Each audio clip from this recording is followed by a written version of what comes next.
Okay, I'm sorry. Okay, I can't put the slide up because we're doing something else here. Dr. Lumsden, our first speaker, is ready to get going. And so I'm just going to show you the slide. There is some differences in the schedule today, not bad ones. Good morning to everybody online, by the way. So first up is going to be Dr. Lumsden. Second is going to be Steve Igo, who's going to be talking about autonomous catheter navigation, followed by Dr. Bhatia, talking about graft patency and validating it, followed by a panel discussion. And really the times are about the same, so I'll throw this up once we get an opportunity. You got your mic? You on? Okay.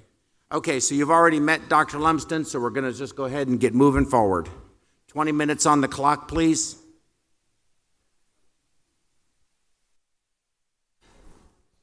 All right, good morning. So I'm going to talk about something I know nothing about this morning, which is kind of always an interesting challenge. I always say that it's the ultimate measure of an academic is get him to talk about things he knows nothing about and actually sound like I know something about it. So what we're going to talk about, the first slide, is really two components. Really, it's remote support for procedures, and then an increase in interest that we've had is essentially around how we support ECMO. We're going to pull it up from up here, Joe? Or? Yeah. All right, well, I'll tell you what. Since you got that up there, Roger, just leave it, okay? What we're doing right now is we're connected into the hybrid room, which you're going to see a little bit about in the research lab that we run in Methodist. And so this is a robot that I can control. I accessed it this morning. And what we can do basically is zoom in. I can zoom out. We've got it muted so they can't hear what's going on at that end at the moment. And I can drive this around. So you can see that's the hybrid control room. Let's see. What we can do is take a digital feed straight out of the fluoro system.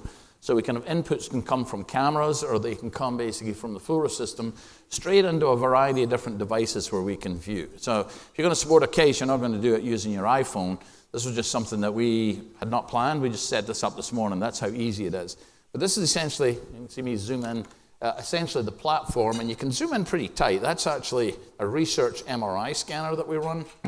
So we can do procedures and then put patients, actually not patients in this particular setting, into an MRI scanner.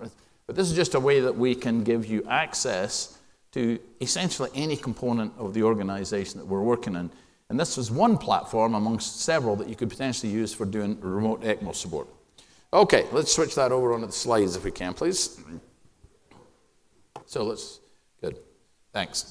Okay, so here's the title that I was assigned. Interactive Live Remote Telementoring, could this solve the ECMO dilemma? Now, the ECMO dilemma, as I understand it, is labor intensive. Somebody's usually sitting by the bedside.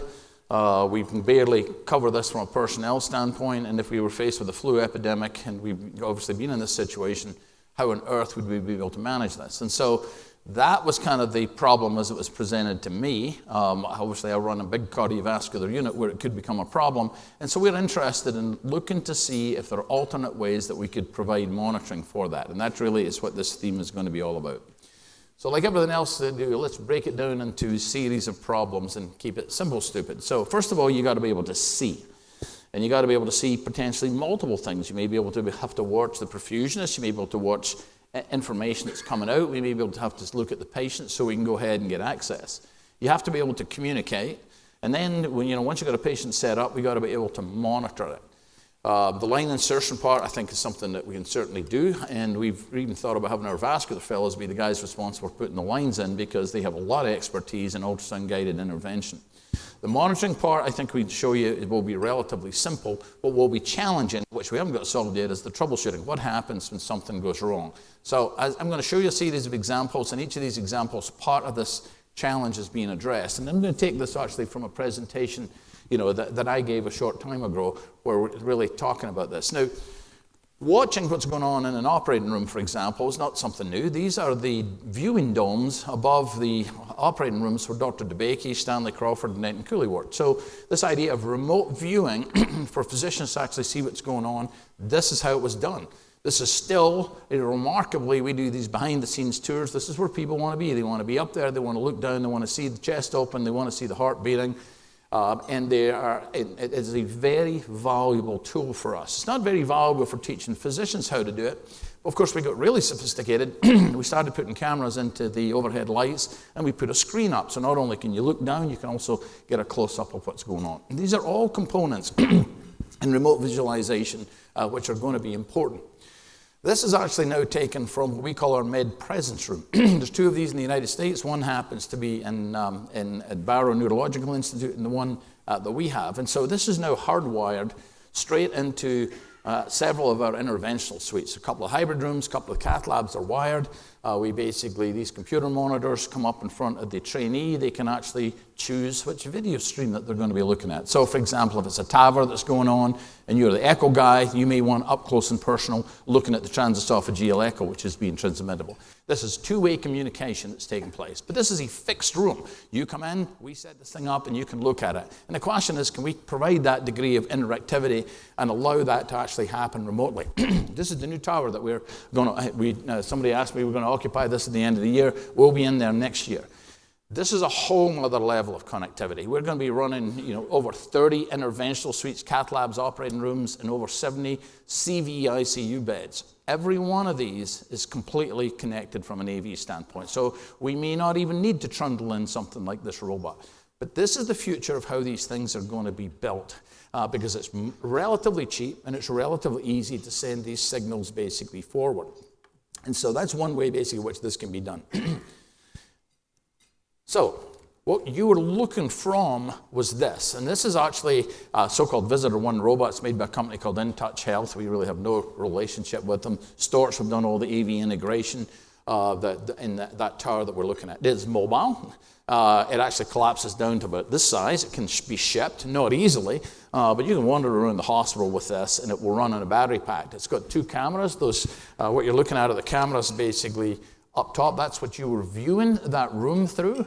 There's near and far cameras. They could see me, and they can hear me basically when I'm talking on that end. And this basically flat panel screen pans, tilts, and zooms. It doesn't drive around like a robot. You got to move the thing physically, and where you position it for case support is actually very important. On the viewing end, we can look at it on an iPad, we can look at an iPhone, you can look at it essentially on a laptop. So these basically are the different ways we can actually look at it. And this is the way we've been testing this. This is one of the Gore reps, somebody I've worked with a lot. He's supporting the case. We're doing a thoracic endograft and said, oh, you're not going to be in the room. We're going to kick you outside. And then we put him in a closet. And he didn't like being put in a closet, but that was the way he can support the case. And so when you have a relationship, with somebody, you're used to the way we work. It was a piece of cake, really, to do this. And so he's doing it on the lap pad. The computer gives you much more flexibility in terms of the input that you want. You really, for example, for an endovascular case, you want the fluoro, and you want to be able to see what the physician is doing. And the iPhone kind of showed you what that looks like. Now, here's it in action. This is our TAVR team. This is Boston Scientific evaluating remote support. And you can see the screen is down here, but this is kind of like the Cadillac version. It's got an overhead camera, comes out in a boom. The operator happens to be sitting up in Detroit. He's supporting this case, and he can pan this and he can work this. The reason this is here is because what you got to determine in each case, what does the proctor need to see? And that's that camera here lets them see the nurse, how the device is being prepped. The camera overhead lets them see what these guys are doing, and he has a direct feed coming off the fluoro that he's working with. So that's what this looks like. But this is how it's set up in the operating room. So where it is positioned is critical and completely case dependent. Now, so the visualization part of it, the communication, the audio is a little bit of a challenge. So for example, when Dr. Matoya is doing a case and a rep is supporting him, he talks to Dr. Matoya. When he talks to the nurse about prepping the device, he'll walk around and talk to the nurse. When you've got a thing like this, all communication is coming, and it's kind of really bothersome from the surgeon's standpoint because you hear everything. And so one of the things that needs to happen is split the audio signals. And these are the kind of things that, as we've worked with these companies, is try and figure out how we take this forward. Now, you kind of got beaten to death yesterday over transcranial Doppler monitoring. It's a simple signal. It's relatively easy to send this signal out. You just plug it into this machine, this robot, and it will transmit the signal. So now we're moving on to the technical part. You can support a TAVR case We can do the mechanical part of getting access. All that stuff we can do relatively easily. Now we're talking about monitoring and how this can be done basically remotely. And when you think about remote applications, we kind of think about it this way. One of the hardest things is open surgical training. It doesn't work at all for that. The general surgeons are way ahead of us in evaluating this kind of technology, because what you see is what you get through a laparoscope. What you see is what you get through an endovascular fluoroscopic screen. There's nothing hidden that the proctor can't see. So I think it lends itself to laparoscopic surgery, and it lends itself to endovascular procedures in a way that open surgery will not be able to be supported. And so there are certain things that you're going to be able to try and evaluate, and we're in the process of trying to figure out, what the limitations really are of this. We want to be able to teach people and support people faster, smarter, better. We don't want our faculty traveling across the world to support cases if we can do it really from our office. You got to be able to see, you got to be able to hear, you got to be able to telestrate, and you need reliable connectivity. That is going to be one of the issues kind of going forward, but that's actually being addressed basically around the world. Here's the setup. This is our laboratory again. This is how we test this. We go from testing this up here, then we test it by kicking somebody out and putting them around the corner. Can they do this remotely? Then we test it inside the Methodist system, and then we basically can test it, nationally and internationally. And so, again, just to remind you what you're looking at. Every now and again, we got great support in marketing. Every now and again, you get people like Santa Claus kind of appears on this, and he can remote in from anywhere. I think that's how he gets around the world quite as fast as he actually does. And so this is just an example of how we kind of test these things, because, let me go back for 1 minute, because I am being supported here, because they're talking to me about different types of image acquisition. This gives you an opportunity to see how the top pan zoom works. They can see what I'm doing on the controls, and they can talk to me and teach me how to do it. You can practice this by remoting into different sites, and this is the kind of interface that you typically look at. You can control the quality of the image, you control what the image inputs are going to be, you can control the audio, and if you look at a typical setup for an endovascular procedure, this is kind of what that would look like. So we're actually showing you how we can input from a wall camera in addition to the robot itself. The fluoroscopic image is being transmitted directly, and I'm looking at both of these things and communicating with the operating room. So it's very flexible, and it's very easy. So these are kind of the different projects that we've been working on, and I'm going to take you through how some of these issues have evolved. One is the technical aspect, the other is the legal hurdles that are associated with it. But even that is evolving. In Texas, it's kind of now bought into, at least in-state, teleproctoring and teleconferencing. And there's lots of potential applications which we don't need to go into. So again, here's me being taught how to actually do what's called 3D acquisition. We're interested in how do we support across the Methodist system. These are expensive pieces of equipment that are often not used to anywhere near the capability. Our sister hospitals want our techs to go out there and teach them. We don't want to give them our techs. We would like to be able to build super techs who can support a hospital system. That allows us to build the value proposition for our administrators that this is well worthwhile focusing on. So we did the acquisition. We just trundled the robot in. Now we're working in the control room, and now here's the remote guy from, in this case, Siemens. It's Ponraj. Who is telling me how to do what's called image fusion. We're fusing different images together and then planning, in the workstation.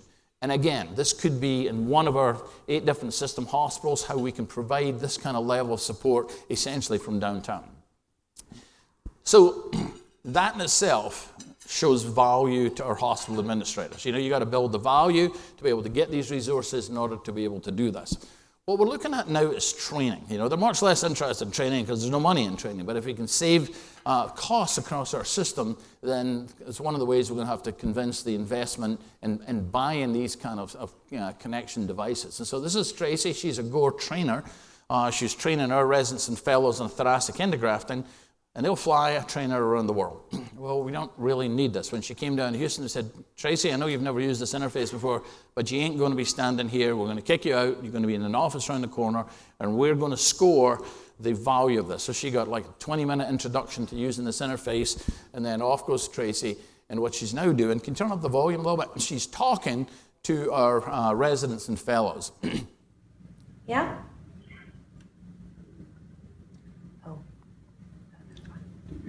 I got it.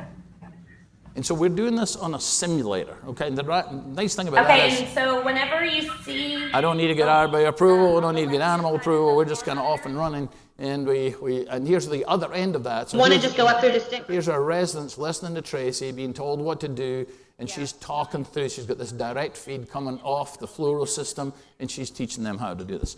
They all scored it out of 5. They scored on both the proctor side and the resident side about a 4 to 4.5. We presented this at the Southern California Vascular Society, and that paper is pending pending presentation or pending publication, should say, at the moment. So again, I think this showed the value in being able to do this. There are more sophisticated robots. This is actually being used for tele-support for stroke. That was actually an initiative out of Methodist in which the stroke teams could actually see and evaluate patients who were in an emergency room up in Lumsden. But this is way more technology and way more expense than we need. As I said, the laparoscopic world out of Methodist, a guy called Brian Duncan ran what was called LAPCO program, laparoscopic colectomy with remote support. That's really how I got into this. I walked into Mighty, a training center one day, a whole bunch of animals, a whole bunch of guys I'd never even seen before, with all these robots, and they're being supported remotely. And so the data is starting to be accumulated to value this. And the international studies have been done. Again, if you follow SAGES, they're the ones who have taken a major lead on this. It's never been seen in the cardiovascular world. And so this is a major opportunity for us to kind of grab this and kind of move forward and work on this kind of concept. So we're working in multiple different avenues. This is really what I just showed you. That's what I saw on my phone when we were working this. Now here's a case. So in this case, this is around the corner from my office. What has been done is remote support of a case that was going out in West Houston Hospital. We supported it from the imaging standpoint. Techs basically told them how to do the imaging acquisition that they'd never done before. We told them how to do the device rep, basically supported the use of the device, and then I supported the case. And so, relatively simple setup. You'll see one challenge here is that, and this is going to be one of the issues kind of going forward. This is 2 guys who are supporting the case. They're watching in West Houston, which is probably 15 miles away. This is 3D acquisition, talking to the techs. And then the image was imported. And you'll see how we're actually working this. This is the rep from Boston Scientific teaching them how to prep the coils. And they can see this. The nurse is following them, and the physician is following him. I then came on board and showed the guy how to do the case. It's important after every case that we draw a little diagram. Where's the robot got to be set up? That is going to be critical in determining how this works. And this was the case. We're actually looking at a video of the screen in my office versus the direct fluoro feed to see whether if something happened to one of the feed, can we switch over onto the other? And they're both very acceptable for doing the procedure.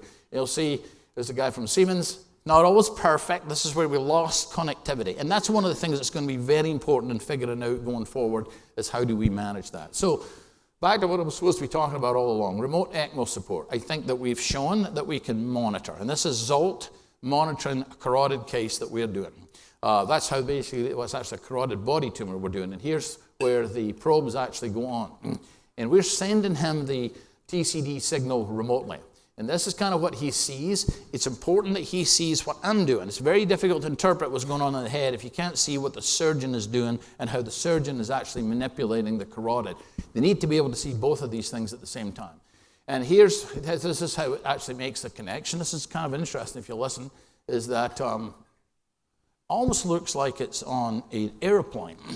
It almost looks like it's on a transatlantic flight that is going on there. And indeed, this was actually being monitored in a flight between Europe and Houston. I'm not advocating this as something that you should do, but we kind of include that really to show there, you don't necessarily know where the guy is watching it, where he actually is when you're transmitting these signals and let them log in and, here's the flight attendant. Clearly he's in the back of the plane. He's not actually in business class at this point in time. So that's kind of a little reassuring. So to go back down to the ECMO challenge, I think the vascular access challenge is a combination of getting the right expertise available and broadening that out. I think that the amount of supervision remotely, it can certainly be provided.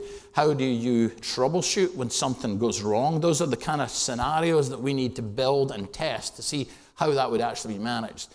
The data transmission, if you're looking in the back of one of these circuits, and I think the easier it is, this would be a challenge, making these some of these easier devices like the Tandem Life that's outside will actually make it a lot easier. I have no idea if we can even take the signal out the back of this and send this through one of these telepresence robots, but that's going to be one of the things that we really need to work with the companies to make it work. We're not planning to adjust these things remotely, but can we create centers that can help monitor this with the appropriate safety net on board that can provide the intervention when need be. So that's, this is the teaser for the next talk. I think this is doable. There are some challenges that need to be worked through. The technology is absolutely there to be able to do this. The question is, what things can go wrong and how can we mitigate that on site? One of the other reasons, and Steve is going to talk about robotics and autonomous navigation of robots, one of the things that we're really interested in is stroke care. And so the reason for that is that it's now been defined that the way that stroke should be managed is thrombectomy of the middle cerebral artery, for example.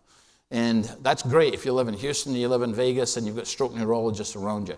It is impossible to provide the gold standard across the United States. And so one of the questions is, can some of this stuff be done remotely by putting the stroke center on my shoulder?